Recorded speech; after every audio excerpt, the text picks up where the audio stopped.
Hey, thank you for watching. We are about to jump into the M2 guide for Long Beach for PCC this week.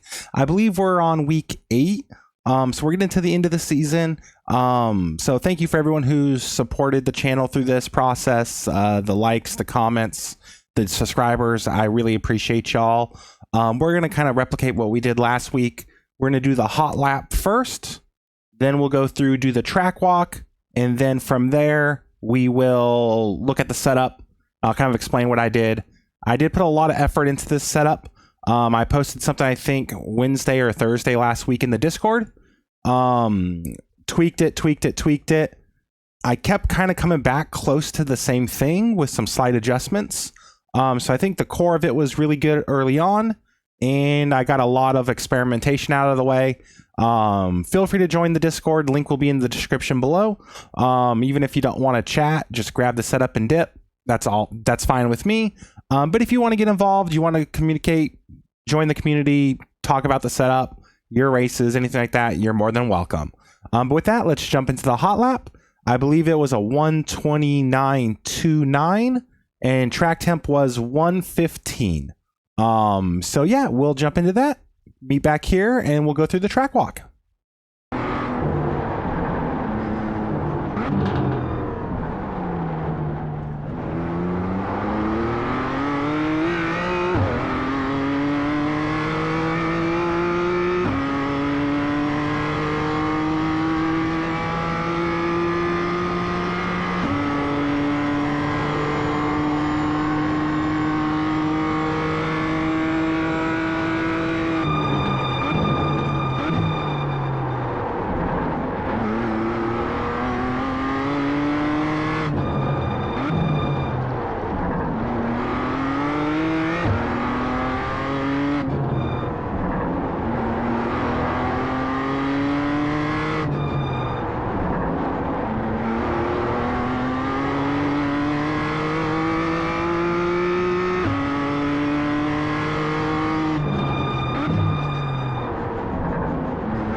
That was your fastest lap of the session. All right, so hopefully the hot lap was helpful. We're about to do the track walk. If you haven't watched one of my guides before, I tried to break down what I do, what my thought process is during the lap. Just full disclosure, I'm a 2400 or 2300 I-rated driver. I've gone up about 300 or 400 this season, and I feel like my pace with the M2 is stronger than my I rating. But I'm not a 5-6K I-rated driver. I try to tailor my stuff more to people at around my I rating or maybe a little bit lower. So take everything I say with a grain of salt, but we'll get into it. We're going to start with the hairpin. Getting the hairpin right is key to having a good lap. You want to get a good exit on the hairpin. Getting a good exit on the hairpin is really going to just maximize your speed down the straight. Coming into the hairpin, I like to try to get my left sides onto the rumble strip. And I try to do a lot of my braking in a straight line. I will trail brake all the way down pretty much to the apex of the corner. I have my steering wheel turned. Let's go back here a little bit. That's 180 degrees. That's another. My steering wheel is basically a full 360 degree rotation. As you get back to the throttle, that's gonna straighten your wheel out. You come off of the hairpin more with your throttle than you do with your steering wheel. As you get on the gas, those wheels are going to want to straighten out. Think of it like wheels on a shopping cart. if you turn them 90 degrees and you push the cart, they want to realign. That's what the caster in the car does. And you can't really adjust the caster, so you're kind of stuck with what they give you, but you're pretty much able to pretty much just get on the throttle and release the wheel. The back end's going to wag a little bit. Careful on throttle there, you don't spin out. I really focus the setup on keeping the back end underneath you. But if you've driven the M2 for any amount of time, you know it is sketchy. But pretty straightforward. We're going to come down the main straight. I like to say right about or just before the Acura banner, I like to start to fade to the right to kind of get to the apex of the straightaway, as weird as that sounds. The start finish line is pretty much right before the curve. So when I get to the start finish line, I like to kind of be at that edge and wrapping around the corner. There's some bumps in the straightaway. The car can unsettle. It should be pretty straightforward, just flat out around that curve. If you're maneuvering traffic, I don't recommend any sudden adjustments of the wheel. It will upset the car. As you kind of get up to speed in practice, you'll feel that car is on edge around that curve. It's not deadly by no means, but if you were to put a lot of wheel into it suddenly or really jerk the car around, it's gonna catch you off. Now turn 1 at Long Beach is gonna be a death zone.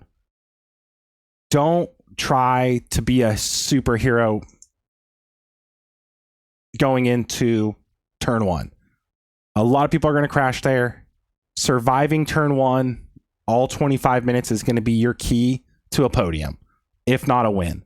You have to brake way early, and you don't want to put a ton of brake pressure in it. I start braking right there, and I am before the 500 meter board. As far as my brake pressure, I try to ease it on, just kind of build into it, get the nose to settle. I'm easing off the gas as well. I don't want the weight to dump down on the nose and unsettle the car. You want it to kind of guide down. And then you want to do consistent pressure. I'm going to get my brake bias or brake trace there. You really want consistent pressure through the braking zone. In telemetry, I could do 80 to 85% brake pressure. However, it was better between 75 and 80. Once you kind of go above 80 to the 85 range, it just unsettles the car. It makes it hard to release the brake pressure to get it to rotate. It's just this car does not like when you hit the brakes. And that's probably why they squeal so loud. But yeah, consistent brake pressure. Once I get to about the 200 meter board, I start to put some wheel into it. If you think you're going to lock up, just go for the runoff, go for the escape road. Don't destroy your car. There's going to be a lot of people hitting those Acura banners. You're going to want to trail brake all the way down to the apex. If you're able to hit that curb or get a little curb, I wouldn't stress it. I would say take as sharp of a turn as you feel comfortable, especially with the car in front of you, because there's a lot of risk of people hitting that outer tire barrier and bumping out into the racing line. As you come off of turn 1, you'll notice the tire barrier here. I'm going to turn the camera controls off there. The tire barrier falls away. If you're really attacking it, you're going to be grateful that that goes away, because if that carried around this wall, you're going to hit it. So if you're really attacking, you're going to be right up against that wall. I leave a little bit of a gap here. Again, like I said, I'm not a 6K I-rated driver. This was just the best lap I could do. Coming into the fountain, pretty straightforward here as well. I'm going to give you advice that I'm not following in this clip. I try to do my braking in a straight line. Right here, though, I put a little bit of wheel into it to get close to the wall on the left. If I was doing a better job, I would have stayed tighter to this wall longer and straight lined it through here into the apex of the fountain. What I do, I don't think is too detrimental. I just think you're putting a little bit of extra pressure on the tires for very, very minute gain, if any. But same thing, brake pressure, get about 50% and then ease off the brake pressure. By the time I get to the apex, I want to be off the brake, ready to get back onto the throttle. iRacing really, really likes it when you get to the throttle at the apex and are able to stay in it. Even if you compromise a little bit of speed on entry, hitting the apex and exit of the corner is going to gain you more time than attacking the corner. If you could gain a 10th attack in the corner, you're going to lose 2/10 on exit. iRacing, for whatever reason, I've never been able to put it into words. Carl explained this to me, and it's really stuck in my head. Get to the apex, get to the zone. You're never going to make up time on entry. All the time you're going to make up is always on exit. I don't know if it's the flaw with the tire model. I don't know what causes it, but just keep that in mind.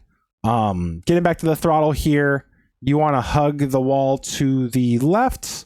Make sure you get all the way to the left so you can maximize your arc for this corner. I'm going to call it turn 3. I'm sure that's not the right turn number. But same thing, a little bit of brake pressure, just enough to get the car slowed down, get the nose where you want it, ease off. Here, I'm actually getting back to the throttle before the apex. You can see I'm back to the throttle before the apex, but that allows me to get good drive off, a little bit of counter steer, but again, sticking to the wall to the left. Now this corner, I really like this corner, but it will bite you.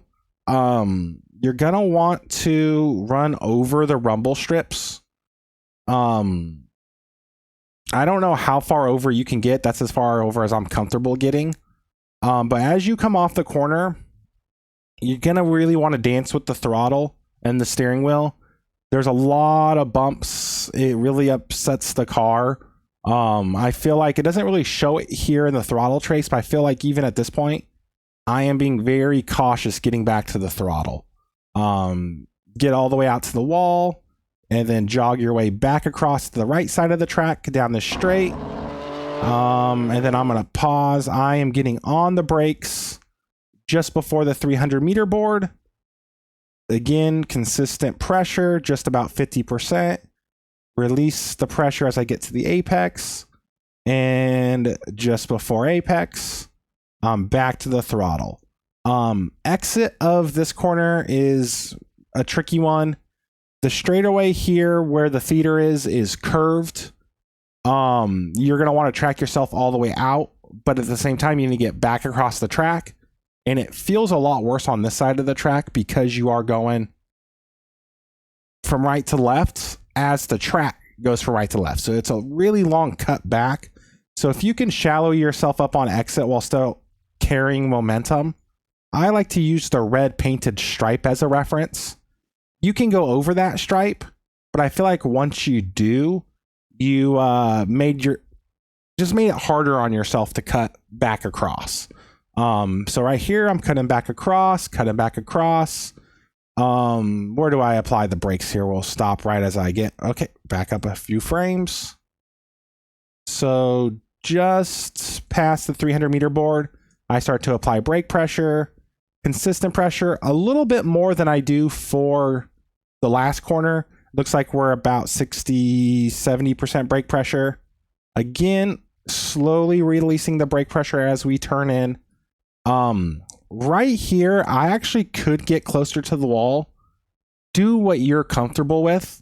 I would try to get closer if I could, but I'm definitely cutting over the rumble strip. Cut over the rumble strip, get close to the wall. You can see where there's plenty of tire marks on that wall where people hit it. You don't want to hit it, but you want to get as close as possible. Exit of this corner, you're going to dance it on throttle. This is probably the scariest wall on the track as far as it comes up on you quick. And if you're trying to maximize speed, you're kind of aiming for it. Now you'll see these tire marks here on the wall. In my mind, when I'm coming off this corner, if I think I'm going to hit the wall here and I'm tracking out there, I'm backing up. If I'm tracking out to here like I am right now, I'm staying in it because that's kind of where you want the radius of the corner to end. Hopefully I explained that properly. We'll go back here just a bit and let's see if I have cockpit camera. I'm going to kind of just slow-mo here. So I am aiming, not actually, literally I'm aiming the steering wheel, but not just a little counter steer. I'm aiming and tracking out for that spot on the wall. And right there, I know I'm good. If I felt like I was tracking out too early and gonna like hit the wall here, that's when I know in my mind, back out of it a little bit, ease off the throttle. You either turned in too late, you went in too deep, whatever it may be. But use kind of these indicators of damage on the wall on where you should be placing yourself. Let's go back to where's far chase was I on? Yeah. So straightaway here is pretty straightforward. Back stretch, third gear off of the last corner, get up to fourth. No need to get up to fifth. You can use fourth all the way down this straightaway. As far as braking, I am getting on the brakes right at the 500 meter board. Again, easy pressure on, release the throttle, set the nose. This one's a lot like turn one as far as like the pressure and how you attack it. There is a lot of bounce in the track. The track's really bumpy here. I really work the shocks around this corner and making this corner as stable as possible. So you're going to kind of just get on the brakes, fight over the bumps. 200 meter board, I'm releasing pressure, I'm turning in. Now, this corner here, I get lucky here. I don't know where the line is. You can ride your right side tires on the curbs. But you can get a slowdown penalty here. Now, getting a slowdown penalty in this section is kind of not the end of the world because the hairpin you almost have to stop for. And not for whatever, however iRacing calculates slowdown, it seems like you can kind of cheese it and burn up your slowdown in that hairpin. But you just want to kind of be careful here. I don't get a slowdown here. I don't know if it's because my left rear is still on the rumble pad. I'm not sure where that line is. But you want to cut it in tight. It's safe to run over those rumble strips. A lot of coasting in this corner. You can see here, like once I release my brake pressure, I just let the car kind of coast and glide, let it handle the bumps. Once I get to the exit, I get back to the throttle pretty aggressively here. Again, still using that red line as a guide. You can get over it, but if you get too far left, you can't get back right soon enough for the next set of turns. Here, I kind of basically just go around the pothole. Turn in here, do I really even hit any? I don't think I even hit brakes. Just off throttle, let it rotate in. Same thing with this corner. I get a little bit of, drag a little bit of brake at the apex. You can be more aggressive on this corner, but again, you risk a slowdown. But I tried to take both of these corners as one constant radius, but a tightening, well, not constant. I take it as kind of one turn with a tightening radius. So you'll kind of hit stage one, get back to the throttle a bit, let it drift out, and then I'm back trail braking, getting as far to the left as I can to minimize the radius of the hairpin. Going through here, ride the brake, steering wheel is almost a full 360 degrees, over 360. Use the throttle, the back end wiggles. And then you're pretty much back on power to the line. Hopefully that was helpful. This track, I would say my biggest piece of advice, how do I say this? Don't overdrive yourself. If your pace is let's just say a 131.2, aim for a 131.2 and aim for reliability and consistency. The M2, as the tires heat up, it actually picks up a little bit of pace. It kind of slides around in some areas. It doesn't really bind the car up as much. But as soon as you try to push too hard, you risk a lot here. I found getting myself up to pace, I just drive it to the best of my ability, and I'm not looking for any extra time. I'm not trying to attack. As soon as I try to attack a little bit, it bites you. I think this track is going to be all about survival. Not so much with traffic, but with the walls. I think the way the final complex is coming to the hairpin in the main straight, if you're following some Toyotas, some Mazdas, just stick behind them. They attack the corners a lot better than you can, but the BMW is going to just make up for it down the straight. I wouldn't recommend going for any major lunges into the fountain, into turn 1, into the turn on the backstretch. Because one, a good Miata, a good 8.6 is going to beat you to the corner. And 2, survival is key. I think I've had a great PCC season with the mindset of having a good race while not taking too much risk. But yeah, enough with that. Let's look at the setup. That's what people want to see here. Shoot. This is a replay. I can't look at the setup. I'm gonna connect to a new session, look at the setup, and then we'll wrap the video up. All right, so we're back. We're loaded into a session there. I don't even know what I was thinking looking at a setup in a replay. But yeah, we're back here. Here's the setup. Starting pressures on the tire, obviously dry tire. Unless you plan on driving through the fountain, put on wets then. But no, 26 across the front, 26 on the left rear, 26.5 on the right rear. Metric, we're looking at 179 on across the front, left rear 179, right rear 183. We're running a little extra pressure in that right rear because it's not working as hard, so it doesn't build up pressure. By lap 2 or 3, the rears are going to have the same pressure across the board. But because that tire's not working as hard, we are going to put a ½ pound extra there. As far as the ARB, I got that set to 1. I got negative 12/64 of toe. I tried a little extra toe. It just made the car feel weird on entry, but I liked having that negative 12 because it heats the fronts up in a similar manner to the rears, which makes the car feel very consistent.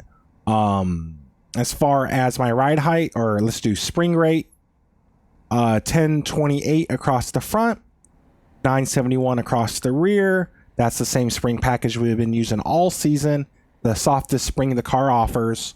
I did experiment with some stiffer springs a couple times this season, and I always ended finding myself falling back to that package.